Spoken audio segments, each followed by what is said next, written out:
প্রিয় ভিউয়ার্স, আসসালামু আলাইকুম। আশা করি সবাই ভালো আছেন।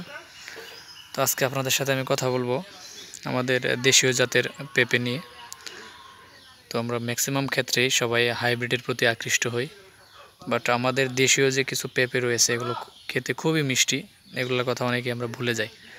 তো যারা খাওয়ার জন্য পারিবারিকভাবে চাষ করতে চান তারা এই জাতের পেঁপেগুলো চাষ করবেন। এটি সম্পূর্ণ একদম দেশি একটি পেঁপে।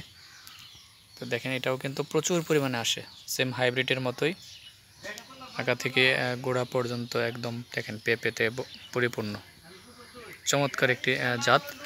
তো ওই পাশে আরেকটি পেঁপে আছে, ওটা পেঁপের যে বাগানের মালিক ওই ভাই আমাদেরকে একটু দেখাবেন।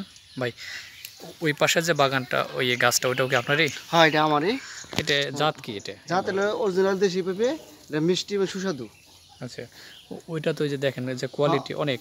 হ্যাঁ, এটাও ভালো পেঁপে, একই জাতের কোয়ালিটি। আমার দেশি পেঁপেটা খুব সুন্দর আসে, মানে আগায় ছোট থেকেই মানে বৃহত্তর আসে এই পেঁপেটা।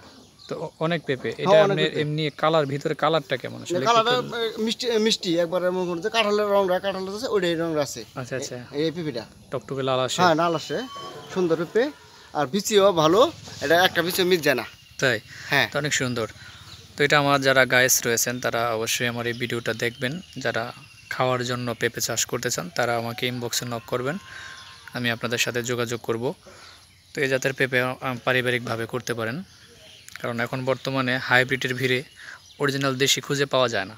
এটা সবচেয়ে বড় একটা সমস্যা। আমরা বাজারে যখনই যাই না কেন দেখি যে বাজার ভরে গেছে শুধু হাইব্রিড আর হাইব্রিড।